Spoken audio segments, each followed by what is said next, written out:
This episode is sponsored by Kinsta. Between juggling client meetings, managing your website, and keeping up with everyday tasks, who has the time to stress out about website security?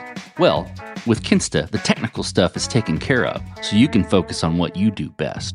Kinsta provides managed hosting for WordPress, offering lightning-fast load times, top-tier security, and unmatched human-only customer support. Whether you're a business owner, web developer, or running a digital agency, Kinsta makes managing your website easy and efficient. Kinsta provides enterprise-grade security, being one of the few hosting providers for WordPress with SOC 2 and other certifications, guaranteeing the highest level of security for your website. Thanks to their unlimited free expert-led migrations, Kinsta ensures a smooth transition for you from other hosting providers. Customers have reported 200% faster load times post-migration to their platform.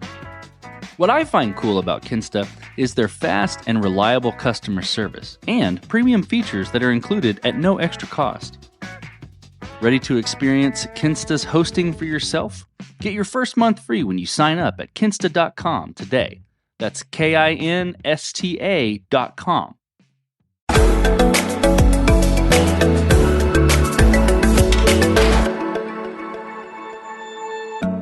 My guest today is Noah Labhart. Noah is the CTO and co-founder of Veryable and the founder and CEO of Touchtap, a digital solutions studio. A tech veteran himself, he is intimately familiar with the challenges, risks, and rewards of introducing new tech into the world. Noah is also the host of CodeStory, a podcast featuring tech leaders reflecting on their human story in creating world-changing, disruptive digital products. Noah, welcome to the show. Well, thanks for having me. Excited to chat. Yeah, me too. It seems like you've got a lot of stuff going on in your world. Lots of tech stuff, lots of things that are near and dear to my heart, things like podcasting as well. And I'd love to get into all of those things. Maybe though, give us an idea of these different things that you're into, like Veryable, like Touchtap, and your podcast CodeStory as well. How did you kind of arrive at those as things to do in your life, and what are they all about? Sure. Great question. Well, excited to be here. I've had an interesting journey through corporate America into entrepreneurship. So I did corporate America for 8 years and got the itch. Have had a lot of family members do their own business thing. So jumped out and started Touchtap in April of 2015. Started out as just me and grew it to, a handful of 10 to 15 contractors at any point working on projects. We were sort of project-based agency, mobile development primarily, but startup platforms. So learned how to build that MVP, that that elusive MVP. So did that for 3 years or so and got the itch to do the next thing, which was do my own startup. And didn't know what I wanted to do. Back then, I'm a little bit different now, but back then I wasn't really the idea guy. I was the executor. I was the tech executor. I could build it, could take your specs, attach to your vision, and go build it for you. And so, it was interesting.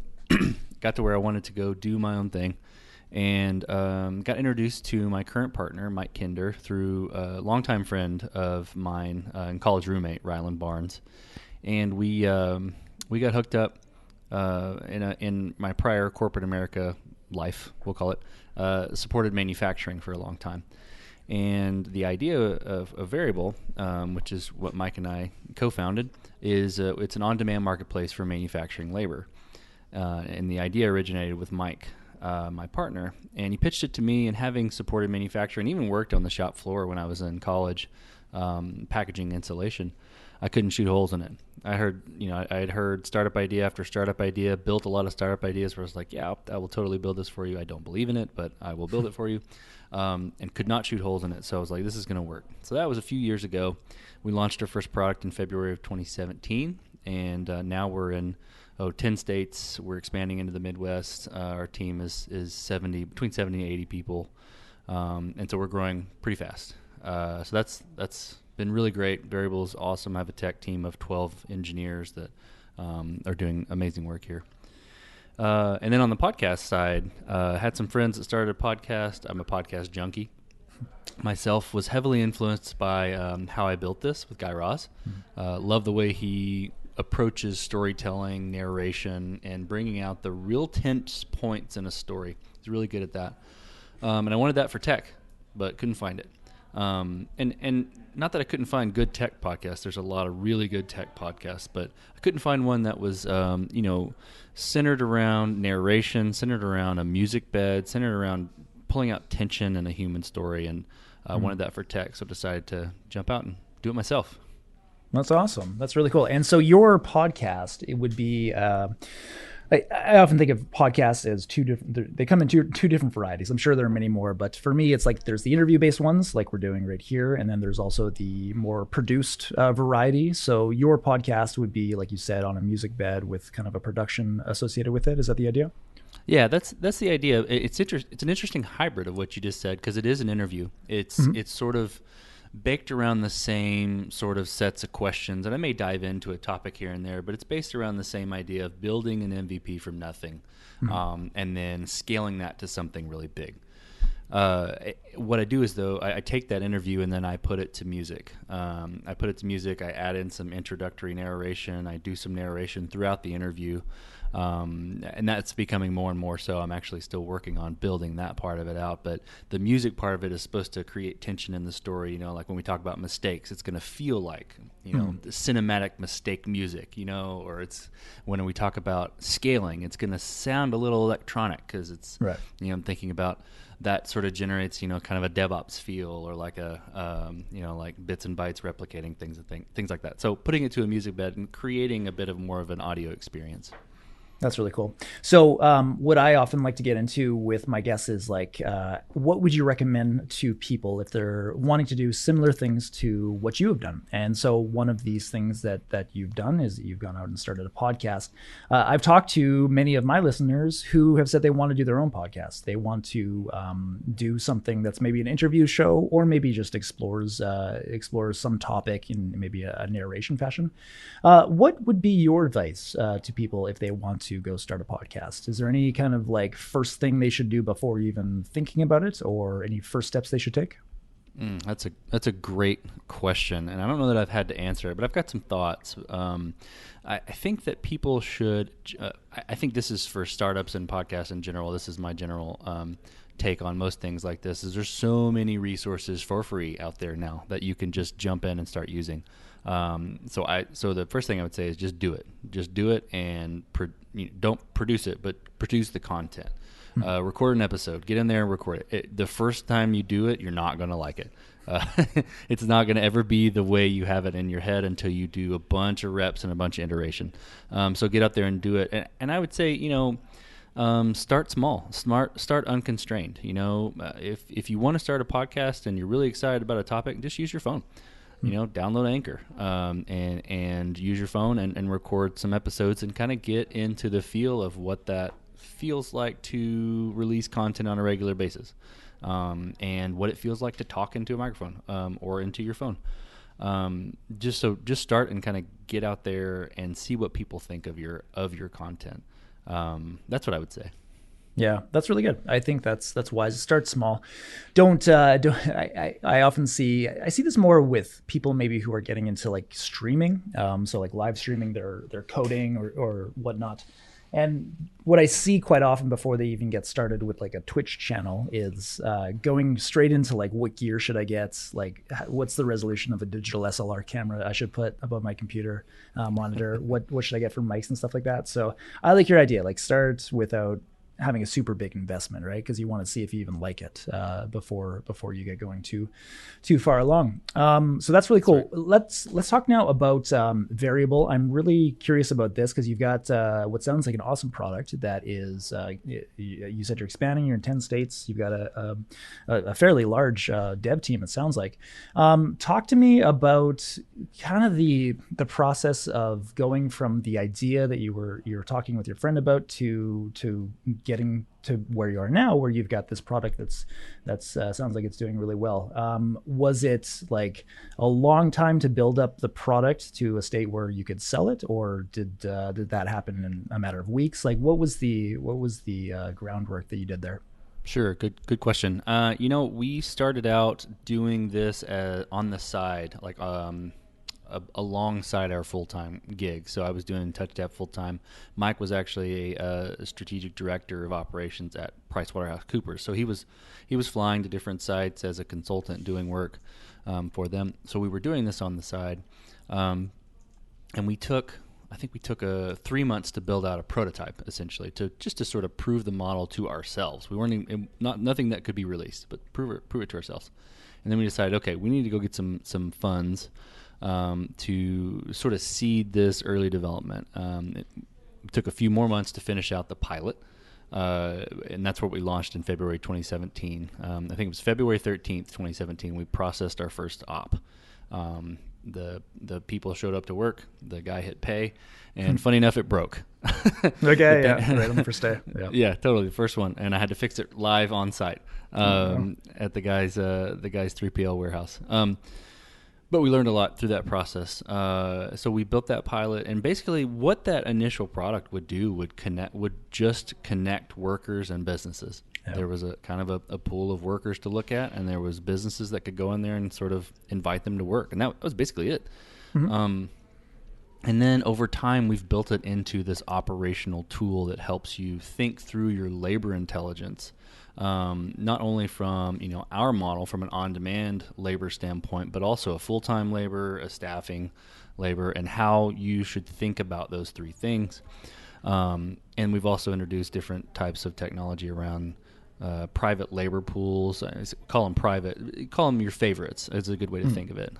Your favorite workers that you've worked with before. It's not necessarily your private labor pool. They're accessible to the whole world. But if you want to post to those specific people, that's where your labor pool, your favorites come in. So getting it to that point, though, has been the last couple of years. That we've really grown it, built it to a point where it's scalable. We're just starting to get into the point where we are looking at microservices and starting to implement more infrastructure intensive things behind the scenes so that we can support our scale. So that's kind of the process we've gone through. The first initial prototype was 3 to 6 months. First initial pilot was 3 to 6 months. The first prototype to prove that it was a real thing was a few months. Gotcha. So that it always strikes me that like the point at which you're ready to offer it for sale and like hope that somebody's going to want to use it and pay for it, that's always like it seems dicey, right? Like it seems like a nerve-wracking experience. Building this thing, even if it's a side project kind of in the works, getting it to the point where you're going to make a decision based on the feedback you get from a customer has got to be a little bit nerve-wracking. And of course, you had the experience where you had to sort of fix it on site. In your case, what would you recommend for people who are doing something like this? They're building something as a side project, and they need to go out and they need to like try to sell it or get somebody to use it. What's a good way to like get that first customer? And maybe you could even draw from your own experience with like the first handful of customers you had. Yeah, sure. So, it's an interesting process getting that first customer, especially with the marketplace. So, and that's what we are. We're a marketplace and we're two-sided. So we have to sort of cater to two different types of people, right? We have to cater to workers, right? People that are wanting to look for the work, wanting to look for the work opportunity. And then as well, cater to the businesses. So we're sort of building two different types of tools. What we chose, the way that we chose to go out and do this was to build the operator app first and then start to advertise it to the operators, which is the worker side of the platform first. So we started to get a bunch of supply essentially on the platform. And then we started to approach businesses, the demand side, and approach them in such a way that, okay, hey, we have all these workers queued up ready to go here in DFW, which is that's kind of where our mothership is. We have all these workers on here ready to go, ready to get to work. Sign up and start posting your work so they can show up and do work for you. So getting that first sale or that first customer is always interesting. You want to look for someone who's thinking a little bit more progressive than most people, I would say. Like they're ready to take a chance, right? And you got to be willing to also, if you have pricing in mind, if you have things in mind that you want to charge, you have to be willing to, give a little bit on that or a lot to get that first customer, to get those people on the platform. What can you offer them as a long-term partner and say, hey, come join us on this journey and help us build out this product the best way possible. and then the second thing I would say is you got to work for every download. You got to work for every user, right? You know, it's interesting. I haven't found a formula that I also haven't built a lot of just kind of consumer facing apps, but I haven't found a formula that works where you can just hit a button and all of a sudden all these people show up, right? Got to work for everyone. That's applied for my agency work. That's applied for Veryable and operators and businesses. And it's applied to the podcast too. Podcast downloads. I've got to work for every download. And I think that's just the way it sort of works. I keep looking for that magic button, but I haven't found it yet. Yeah, it's interesting because you think, like, I'm tempted to think this way quite often, is like, well, the internet is such a big place and, you know, you're connected with the whole world. You're going to be able to find some way to just like have people flock to whatever you're building. But even at this massive scale that we can communicate with, you know, every other human on the planet, it doesn't happen. You've got to work for those things. It sounds like that's your experience here. Absolutely. Yeah. Totally stand behind that. Yeah. Okay. So very cool. So, you know, one thing that I'm curious about hearing your opinion on, this is something that I've talked to a lot of my listeners about. They are quite often folks who are working a day job. And so you were in corporate America. They are looking for a way to get to a point where they've got some kind of business that supports themselves so they can make their way out of corporate America.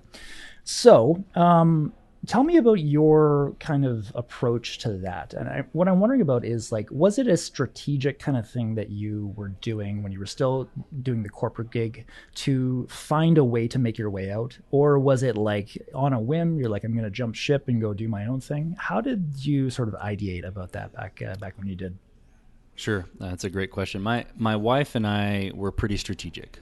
We had a young family when I left corporate America, and you know, I was well taken care of in corporate America, right? Which means my family was well taken care of. And to the idea of jumping ship and leaving the benefits package, so to speak, was impactful not only to me but to my family. And my wife was so supportive. You know, saw me coming home and was just not really enjoying what I was doing, not seeing the difference I was making. So she was very supportive of the idea. But we also wanted to be, you know, calculated with the risk that we were taking. So, you know, we made sure and put money aside. We made sure and, you know, think about, you know, okay, this is the runway that, you know, if everything just goes, you know, terribly, then this is where we will survive, right? Yep. And so we were strategic with that.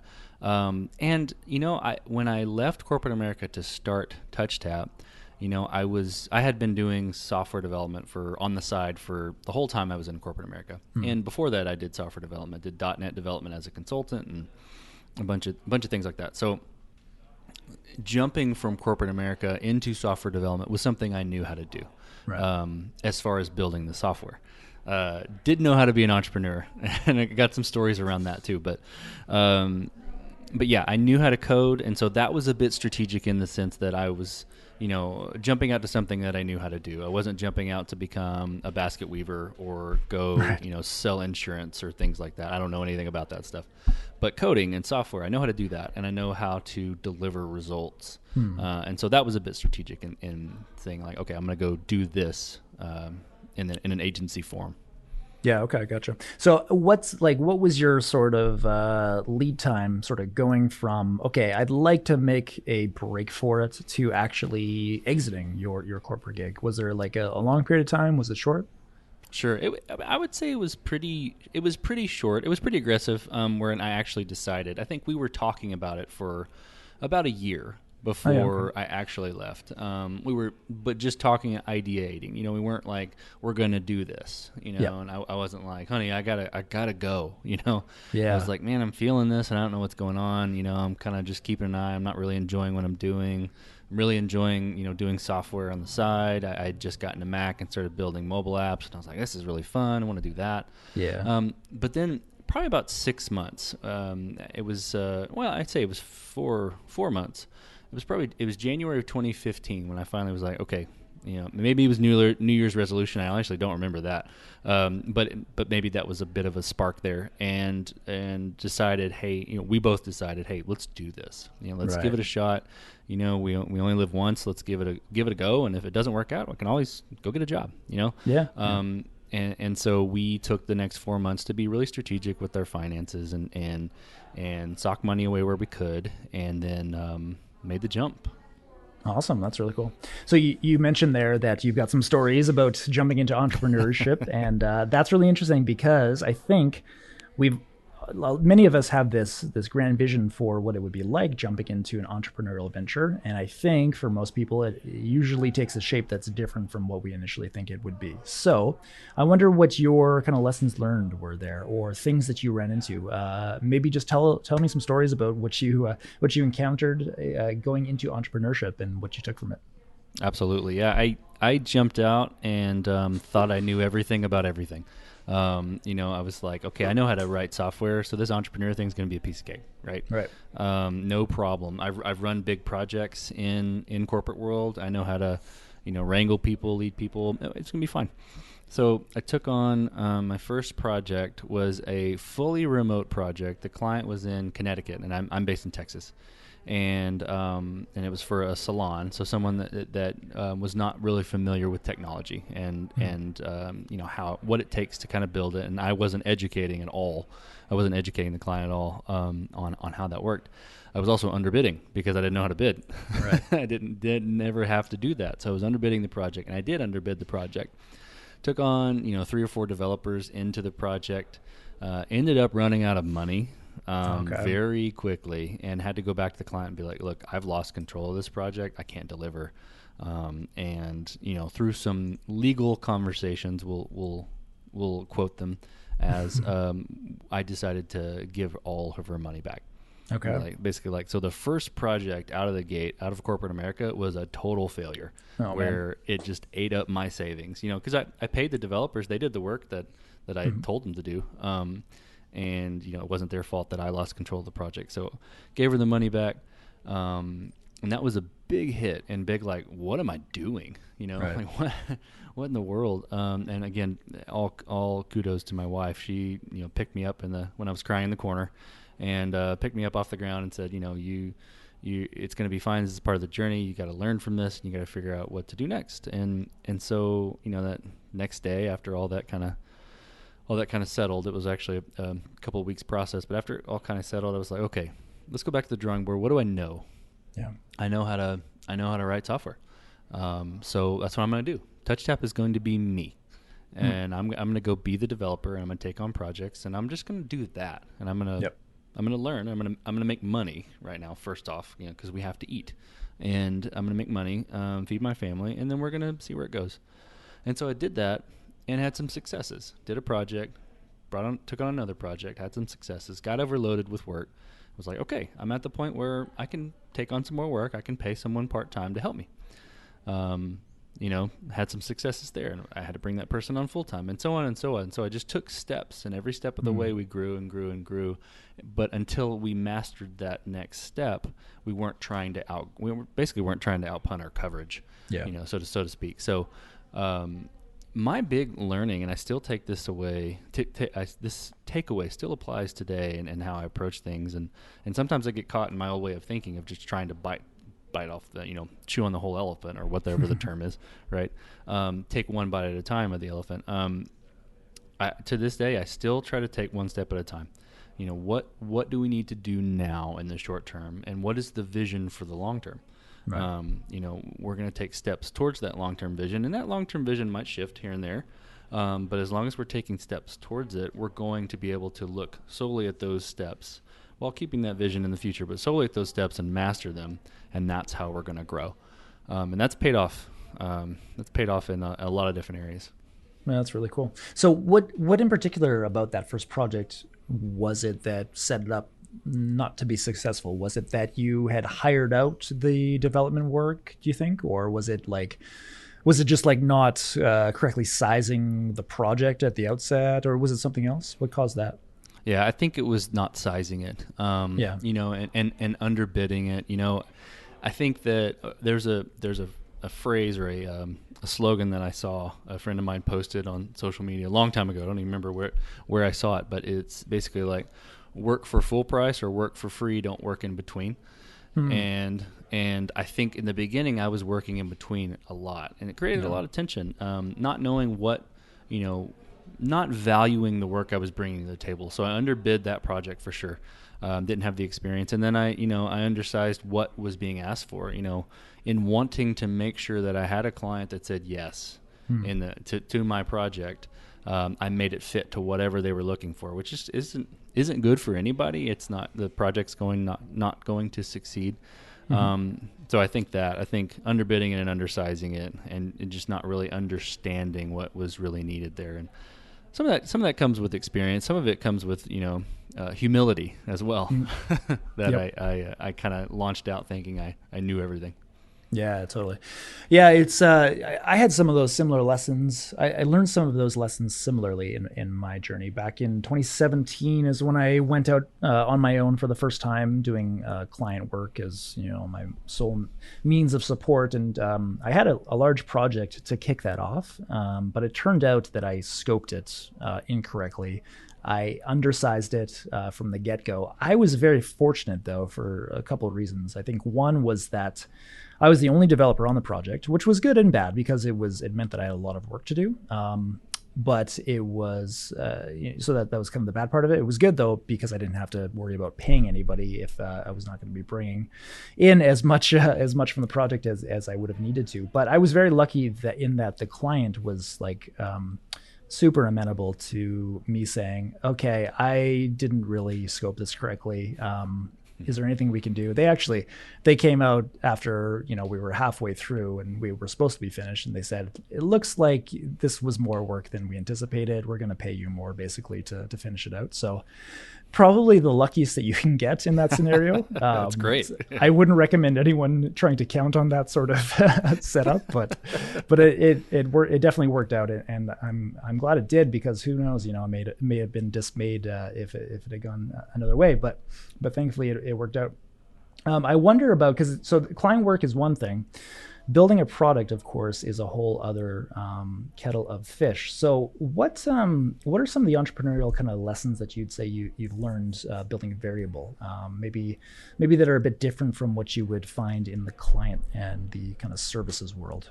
Yeah, no, it's a very different thing building a product. And that was part of what was attracting to me to doing my own thing too, was stopping the client work, stopping the project work, and focusing on a sole product. And it's a very different mindset. What the biggest takeaway for me for building a product is building the right team. I can go in and code all day and build things and connect the dots and make them work, right? Yeah. But if the product is going to, if the company and the product is going to scale correctly, I need the right people at the helm, and it needs to not be me. I can't direct the ship if I'm also, in the ones and zeros. And so I have learned the value of bringing on the right people. And that's from the positive side of things, where I've brought on the right people and still have the right people. In fact, there's, a handful of people who work on the team today who've been there since day one, which is really cool. My solutions architect, Andrew Plan, he's fantastic, a great human being, a great developer. And he's been here. He was hire number 3. Wow. And so hiring great people. Also, from the other side of hiring not so great people, either toxic to the culture, people that are Right. coming in trying to weasel their way into creating division in the team, which is really critical to make not happen, to make sure it doesn't happen. And then also people that really couldn't do the job like they said they could do the job. And I've really learned the value of hiring the right people, which translates to me hiring slow and firing fast. Right. So taking your time and finding the right people, looking for not only people with the skills but people with the grit, the startup mentality, the bonding with what we're doing here, with what solution we're trying to create, and they have the skills, yes. But I had a couple of individuals that just didn't work out for the team, and they were great developers. One of them in particular was a senior developer, and from a team culture standpoint, they were a blocker. So I've learned how important that is. From the people side, how important the right team is. Yeah, totally. That's Something that I anticipate most people don't really think about too much when they first get into things is like, well, I guess hiring, but mostly firing. I think that's the uncomfortable thing that a lot of people would love to stay away from. I think most people anyway. Do you have any recommendations on like how to think about that side of business? If you have to let someone go, the right kind of mindset to go into it with, or approach, like I guess for yourself, and also to make it something that doesn't really suck for the person being let go. Is there anything you've come across that's worked well? Sure, that's a really good way. That's a really good way to ask that question. And because you want to be honoring to the people that you've brought on to the company, even when you got to let them go. We're all people still. I think prior to making the decision to let someone go, I think you have to make sure as a manager that you're defining things well, that they make sure they know what they're supposed to do and they're being enabled to do it. So you got to do everything that you can do to give them the right training, to give them the right autonomy or not autonomy if they need, more specific guidance. Give them what they need to succeed. If at that point you've done everything you can do and the team has done everything you do and the decision that, okay, this person just really isn't fitting, I think that doing all you can as a manager or as a, maybe connected individual to help them in their next step, right? Here's the feedback of why this isn't working, and be honest. It's never fun for people to hear where there are opportunities to grow. That's some may say weaknesses, some may say, things like that, things that didn't work out here, but where are the opportunities to grow? It's never I wouldn't say untense or not tense conversation, right? But then, however you can help them on their next, role, right? Like, okay, you're a web developer and I have to let you go because it's not working out. But I know you have these skills. I could connect you with this person and this person, who I know is hiring and is my peer, and maybe that'll work out.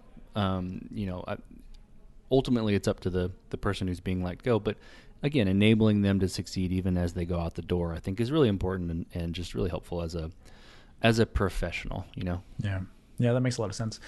I think that's wise. I think giving them some resources that would be helpful to them would be a great way to do it. I've never had this. I've never had to go through this experience myself, fortunately, and I'm hopeful that if I do run into those experiences, that they are positive. But I know that you should probably plan for the worst at some points, that it might not go super well. Which makes me think of, like, in your journey with Veryable, what else well, maybe not what else, but what hasn't gone well? Have there been things that have not really turned out the way you wanted them to, been blockers to business, things that have kept you up at night or had you worried about the business itself? Oh, sure. Yeah. I mean, there's so many things. I relate those to issues and mistakes and things. And in a startup, you're up to your elbows in issues all day long. As you get established, those become less and less. But there's two things that come to mind. One, we started out as a business focusing a lot on the supply side, which is the worker side of our platform, and thinking that they were going to be the ones that were more difficult to keep attracted to the platform, right? So we really put a lot of time into making sure we were getting them. We thought the businesses were going to be a slam dunk. And what we found out was actually the reverse. The workers were really easy is relative, but less difficult to get on the platform and keep engaged in the platform. The businesses, we had to do a lot of educating. We still are trying to figure out the best formula to do this today. We're definitely much further along than we were, a few years ago, but we're still trying to figure out how's the best way to educate businesses on this, their labor paradigm, full-time labor, temp staffing, which is short-term, full-time labor, and then on-demand labor for your demand spikes and falls and things like that. So we had to do a lot of education to help people in an older industry think differently about how they do things. We didn't anticipate that it was going to be like that. So still trying to figure that out, exactly the best way to do it. Looking for that magic button, like I was talking earlier. Haven't found it yet. So still working for every account there. And then two, from a technology standpoint, there there was a couple of month span in that first year where we were working a lot of hours because we had let the product sort of get out. I wouldn't say out of control, but immature underneath our fingertips, so to speak. Some of those individuals that I mentioned earlier that I had to let go, they weren't cutting the mustard, and we were giving them a lot of autonomy. And we were giving them the ability to go solve problems by themselves. But one of the mistakes I made was not kind of keeping my finger on the pulse and the quality of the work for that specific individual early on. And we got to the point where it just the product was very immature and very buggy. And so we had to spend a lot of hours, and not just that person, or not just me and that person, but the entire team, basically having to make up for the mistakes of this one individual. And it was difficult. It was really hard. It was a really hard lesson to learn. Some really good things came out of it. Team culture, team bonding. Yeah. The people that stuck around in that were bonded together, forged together, which is really great. But I definitely learned a hard lesson there of making sure to keep a pulse on the quality of the tight core product you're trying to build, and it's paramount, and you have to do that as a manager. And I am a big believer in giving developers autonomy and hiring the right people that can function well in autonomy. But that was not one of those hires. Gotcha. So, and that's a topic that's really big, I think, especially if you're talking about your role as a CTO or as like a lead, is giving autonomy while also still ensuring the quality of the product, as you say. And I'm curious about what are some ways that, because especially as tech teams grow in size, and your team is already pretty sizable, you can't really have you can't get in deep to absolutely everything that's going on, every line of code that's being written. What do you do to make sure that quality is upheld now? Do you have any kind of processes in place that give you confidence as a CTO, that things are going well? Sure, that's a great question. Just like the magic buttons, I don't think there's a magic process either. I think that, we do the normal things. We do our teams broken down into front end, back end, mobile. We do PRs, team PRs. We review each other's code. We really try to focus on building to follow paradigms so that code handoff is easier and onboarding is much easier. So all those things are good to manage technical quality. We ensure, or I ensure, that all designs kind of go through me and one other developer's sort of eye, if that makes sense, to make sure that the quality is upheld there. But there's not a silver bullet metric. And honestly, I feel like the best thing that we've done here that has ensured quality is hiring the right people. The people that we have on our team, not only are great people and they have integrity, they're also just really smart, and they care about what we're doing. So they come in, and because they are the people that function well in an autonomous environment, they're going to come in and they're going to take on their piece as their own baby, right? They're going to take care of it like their own baby. So my leads are definitely like this, and a lot of the team is like this too. But digging into how can we do things better, not because I asked, but because they are excited about what they do. They want to make the product better. They want to build in, new paradigms that they think are going to help. Not just to build new paradigms or try new tools, because that's the new thing to do. But this that I'm proposing as a developer is going to help us further. So I think the most important thing, again, it goes back to the types of people that you hire, and that's going to make you move fastest. Yeah, that makes a lot of sense. What then do you do when you're hiring to screen for that? Because that's got to be one of the trickiest parts of this whole thing. Is you can only know so much about a person when you're sitting down with them to hire them for a job, right? You can't really know. And I mean, there's all these things you can talk about, the past behavior is the best predictor of future success, or whatever, however that statement goes. But it's gotta. It's got to be difficult. So what do you look for? How do you think about the hiring process, I guess? Sure. So the process we go through from an interview standpoint, we do a screen essentially with either myself or my leads. We do an on-site interview that goes through all of our business counterparts, and then we do a problem-solving session with within the tech team. So it's not necessarily like a technical interview, but it's like, hey, we have this problem, these types of problems that we solve here today. Let's all of us get on the whiteboard and just talk about how we would solve it. And, we may throw some wrenches into it and stuff like that. What we've found is that that's really valuable because it's not just like, can you solve the problem? That a lot of people come in and can solve the problems. But how do you solve the problem with the team? So with the people that are here asking you questions or challenging how you solve that problem, how do you respond to that? Or are you open to ideas? Are you open to, thinking about it in different ways? Also interviewing with our business counterparts gives those individuals the opportunity to sort of see how it's going to feel to work with a certain person, bringing them requirements essentially, like our chief supply officer or our VP of product, they're going to come to them and say, hey, I need this thing built because the market is telling me we need to build this.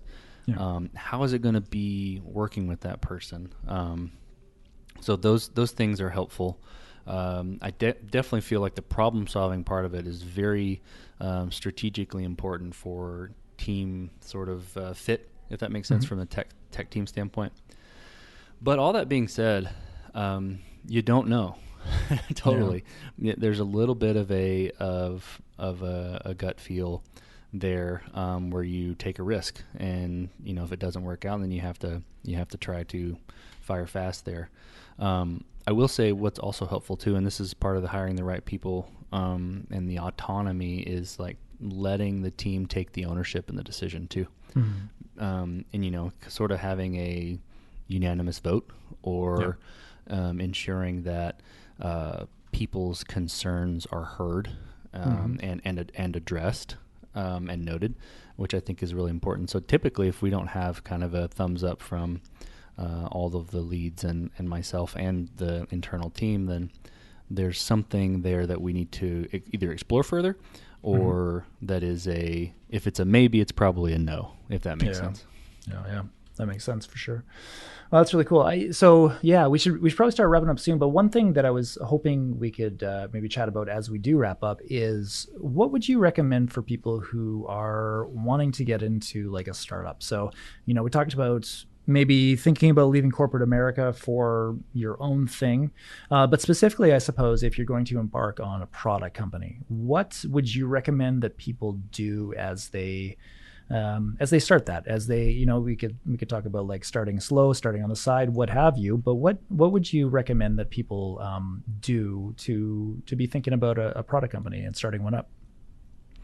Yeah, I think you hit the nail on the head, and I think that's what I would say is, if you believe in something and you want to build it and you want to give it a shot, spend your nights and weekends first to build it, to make it happen, and then get that product in front of people and get feedback. I think that's the best thing to do. Don't go out and try to get funding on an idea. Don't try to build a team on an idea, which part of that is true. You are kind of building a team and getting funding on ideas, but go build it. Back to what I was saying earlier, just people jumping out and doing stuff. Like, there's so many resources out there that you can just grab a hold of, and just give things a shot with little to no cost at all. And if you've got the resources to be able to build something, whether it be software or maybe product based too, I'm not super familiar with that world, but if you've got the resources to do that sort of thing too, like physical product, then go do it and give it a shot, get feedback, and then take it from there. And if you feel like there's a big enough opportunity, then go after it. Awesome, man. Well, that's really cool. I think people will definitely take that to heart. So thank you for sharing all of this advice that you have. Where can people find you online? Let's maybe link up your Twitter, and we can send people wherever else you figure it would be a good spot. Cool. Yeah. So I'm actually not on Twitter. So I'm Okay. the guy that's only on LinkedIn. Gotcha. So you can grab me on LinkedIn under Noah Labhart. You can check out more about me at noahlabhart.com. Cool. And then Veryable at variableops.com. Veryableops.com. Cool. We'll put all of that into the show notes as well. Well, Noah, it's been a pleasure. Thank you very much for chatting today. I look forward to hearing how Veryable does, and wish you all the success in the future. So yeah, thanks for taking some time today, and we'll chat with you soon. Thanks a bunch. Appreciate it.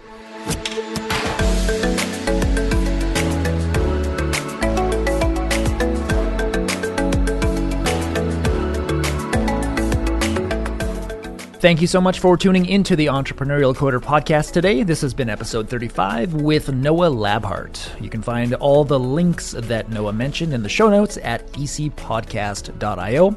There you can also subscribe or leave a rating and review. You can go to ecpodcast.io/subscribe to do just that. And check us out on Twitter. It's twitter.com/coderpodcast.